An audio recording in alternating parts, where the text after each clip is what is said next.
Хүүний төгсгөлийн хамгийн чухал 17 байрлалыг спидран хий. За эхнийх нь бол зай авах дүрэн байгаа. За ялч хөдөлгүүр буудал. За энэ байрлалаас сарын одоо ганц тэнцэнүүд бол ноён Б8 гэдэг. За цагааны нүүдлийг хүлээчихэж байгаа. За цагаан хаашаач орсон. Хар бол хүүний урд байна. За тэгснэр бол тэнцээ болно. За хоёр дахь байрлал бол дахиад зай авах дүрэн байгаа. За эндээс цагааны бас ганц одоо тэнцэх боломжтой газар бол ноён ийшээ очиход за цагаан ноён G2 орж явах хэрэгтэй байна. Энэ хажуудаа хүүний байрлал зай авсан болохоор тэнцээ болж байгаа. За хэрвээ ноён бета орох юм бол ноён B3 гээд зай авах дүрмийн дагуу тэнцээ болно. Орлоо. За одоо харийн ноён урагшлах үе цагаан ноён урагшлаа тэнцээ. За 3 дахь байрлал. За энэ байрлалаас одоо цагаан юу арах хэрэгтэй вэ гэхээр ноён B6 идэх үед ноён B4 орж явах хэрэгтэй. За тэгэхээр энэ хүүний төлөө одоо C7 руу уралдах гэхээс илүү B4 руу явах нэ. Ноён G3 сайн нүүдэл. За тэнцээ. За ноён G4 гэвэл ямар ялгаатай вэ гэхээр ноён C2 гээд ташуулд орчиж байгаа. Тэгснэр бол нөгөө мөрлөх нүүдлэр цагааны нэг нүүдлийг байхгүй болгож байна. За тэгэхээр эндээс болохоор цагааны одоо хамгийн зөв зам нь болохоор энэ ноён E1-ээс B4 гэсэн ороох нэ. За дөрөвдүгээр байрлал. За эндээс бол зай авах дүрэн байгаа. За энэ нь болохоор 1 2 гэсэн хүүний ээлж байгаа.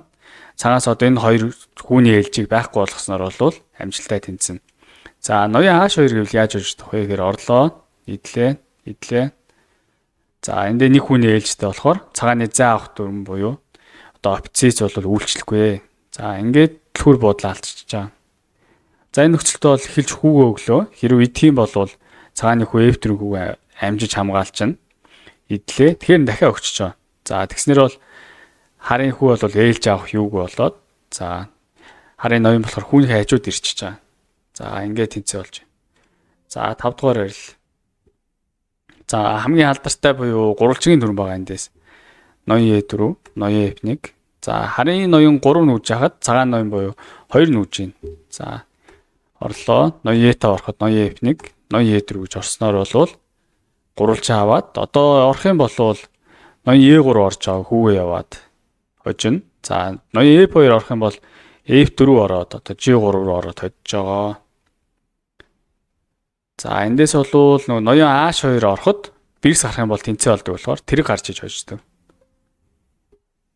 За дахиад гурвалжгийн дүрм орлоо. За яг энэ байрлалаас одоо хар нүгээ шахуулж байгаа. За хэрвээ эндээс одоо цагаан нүхтэй ноён E5 гэхгүйр C6 нүүсэн бол хард ноён C8 гэсэн хамгаалт байгаа. За тэгснэр бол тэнцээ болно энэ байрлал. За ноён C6 орсны дараа ноён D4, D7. За тэгээд хажуу талаас нь шахаж агаад A8 орох үед нь C6 задлаа C7 ороод хожиж гинэ. За 6 дугаар байрлал. За энэ нөхцөлд бол одоо дэлбэрдэг буудал гэдэг энэ D4 F4 хоёр дээр байгаа. За тэгэхээр 1 2 гээд харын нүүдэл тааруулж яхаар эхлээд D5 хүү рүү зөгч байгаа. За тэр нөхцөлд хар гарцаагүй одоо E2 хүү рүү орохоор F4 ороход нь ноён D4 ороод бол хожиж байгаа. За тэгснэр бол харын ноён E3 орж нэг хүү идэх боломжгүй болоод D5 идээд E4 дүрээд цагаан бол хожино. За 7 дугаар байрлал. За энэ дээр одоо ноён C4 B6 бол бас дэлбэрдэг буудлыг харах хэрэгтэй. Яг энэ нөхцөлд одоо цагаан нүүж ивэл тэнцээ болно. За хар дийшээ орж ивэл цагаан бол ийш H4 гээд G5 руу орсноор хожиж байгаа. За тэгэхээр эхний сайн нүүдэл бол ноён B2 гээд тойрч явж байгаа. Одоо харын зай авах дүрмийг хийлгүүлэхгүй тул за тэгэхээр н одоо ноён B3 орчиж байгаа. Одоо ямар ялгаа байгаа вэ гэхээр ноён B3 гэхэд ноён A7 орчихно. За ноён C3 гэхэд ноён B7, D3 гэхэд ноён C7 гэнэ. За ингээд тэнцээ болчихоо. За тэгэхээр ноён A7 гэхэд B3 гэж орсноор хар одоо B7 ороход нь C3 орчихоо. За тэгээ ноён D3 орох мөчөд за хар бол энэ хавьда байх боломжгүй. Ноён D7 орсноор ноён C4-гээ B5-ын буудлаа алдчихж байгаа. За 8 дугаар байл. За энэ бол ташуулдаж орох одоо техник. За энэ болохоор хоёр занлын тусламжтай үүсдэг. Нэг нь болохоор цагаан энэ хүүг барьж идэх. За хоёр дахь нь болохоор хүрүү ойрч байгаа бэрс гаргах тийм занал байгаа. За ноён G7. За H3 гэх үед ноён E6 гэнэ. За хүүнийхээ одоо диаметрт ороод ирч чад дэмжиж гаргах. За S дэх байрлал. За дахиад ташуулж орох зарчим. Одоо хүүний тал бол хамаагүй гэсэн утгаар. За ноён E6. За эндээс болохоор ноён B6 орвол одоо яах юм бэ гэхээр ноён E5 орчиж байгаа. Одоо дээд рүү хүүний квадрат орох чинь D6 хүүгээ дэмжих чинь. Тэгээд тэнцээ болно. За 10 дугаар байрал. За цагаан одоо 3 үе дутуу байгаа юм шиг мөртлөө. За түрүүний нөгөө ташуулдаж орох техникийн дагуу одоо 2 занал үүс гэх зарчмын дагуу бол тэнцээж байгаа. За энэ байрал бол өмнө тавтагдсан. За ингээд тэнцээ болж байна. За дараагийн байрал бол дахиад 2 занлын тусламжтай. Хүү явна. За ноён хүүг барина. A4 гэхдээ ноён B6 сайн үгэл. За дараачих нь бол одоо ижлэгийн юм шиг харагдаж байгаа мөртлөө цагаан ноён бол өөрчлөгдсөн. За тэгэхээр хар бирс гарлаа гэхэд нөө шалаа авахгүй болчих жоо хамгийн гол нь. Тэгэхээр одоо энд бирс гарлаа. За харын ноён ийшээ очиж занал үүсэх үеэр за бирс гараад ийш шалаад бирсийн иднэ гэх. Тэгснээр бол цагаан оджоо. Тэгэхээр энэ байрал дээр 2 занлын тусламжтай тэнцэх боломжгүй бахны. За хэрвээ ноён C3 гээд одоо ийш дотогшоогоо ороод орохыг ирмэлцэх юм бол ноён B1 гээд хүүнийх нь урд орчоо. За харын ноён болохоор энэ хүү гүйцэх нөө хүүний квадратын занал байхгүй болчихоо гэсэн үг. За ноён D рүүхт нь явлаа. Ойртохоор нь ноён урд орлоо. За дараагийн энэ байрал бол бас одоо ташуулдаж явах техник. За 2 заналаас илүү юу мэдж байгаа хэрэгтэй вэ гэхээр харын одоо ийшээ идлээ C3 гэж хүүг өгөөд энэ хүүгээ одоо цагааны ноён яг энд ирэх үед нь C3-ын хүүг нь блоклуулад орох боломжгүй болгож байгаа. Тэгэхээр цагааны явах ёстой зөв зам юу вэ гэхээр ноён G6 гэж хагаад ийм байдлаар бол ирж тэнцэнэ. За H4. За ноён G6 сайн үдэл. Ноён F6 дээр харъя. Идлээ. За яг хүүн саад болцоо A3 гээд гарах боломжгүй болж байгаа.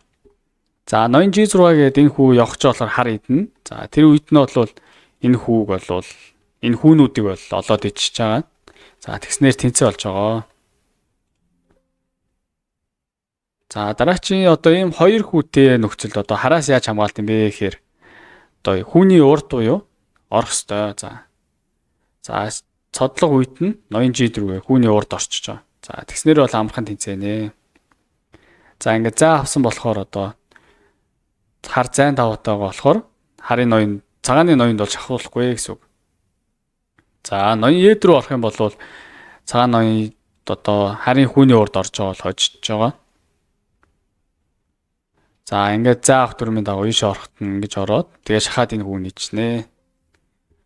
За 16 дугаар байрлал. Төгсгөл захын үедээ битгий ороо гэж тэгээд байдаг. За энэ 4 хүү одоо энэ 3 үедээ тэнцсэн. За цагаан бол энэ 4 үгээр бол хожиж байгаа. За энэ нөхцөл бол энэ хүүг бол оролдож болохгүй одоо хараас л нүүдэл хийх хэрэгтэй. За A5 гэж бөглсөн. За хар бөглсөн. За энэ нөхцөлд ноён D6 хүлээх юм бол E5 гээд F5 гэж зөрж байгаа. Одоо энэ байрлалаас бол H3 түргээд. За хэрвээ ингээ хамгаалсан нүргүү гаргах юм бол харын ноён бол ийшээ ороод байж л байна. За тэгэхээр H4 гээд одоо хажуудлаас шахчихж байгаа. За хар нүүлг бас E5 алдна. Цагааны ноён одоо ийшээ идсний дараачаар энд одоо алсын нүргүү гаргаж өгөөд энэ хүүнүүдийг иднэ. За тийм болохоор G5 дээр нь E5 гээд. За дахиад дөрөвний нөгөө алсын нүргүүний зарчим байгаа. Гаргалаа. За ноён бол ингээд тохиолж орсноор харын ноён ойртож чадахгүй байрлал үүсэж байна. За 17 дугаар байрлал. За төгсөлд бол одоо бүх юм нь хүүний төгсөлд бүх юм онл техник биш. За бас тактикийн шугамар бол болно. За C рүү сайн үдэл хамгаалагч нүргүү гарлаа. Хар гарцааг үйднэ. За ноён төглөө. За A рүүгээ B рүүгийг бол бэлдэж гин. Идлээ.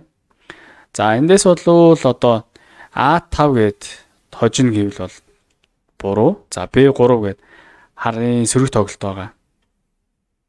За гээд шалаад дараачаар нь бол бирс гарчиж байгаа. За тэгэхээр ноён дээгур бол хожлын үйл ахны. Энийний дараа H5 хүү явлаа. За цагааны хүү төрүүлж бирс гараад хожиж байгаа. За тэгэхээр энэ бол шанс өгөхгүй бол хожиж байна. За нийтдээ 17 байрлал болвол спидран байдлаар бол танилцууллаа. За тэгээд хамгийн чухал 17 хүний төгсгөлийн байралтай цуг байсан баярлаа.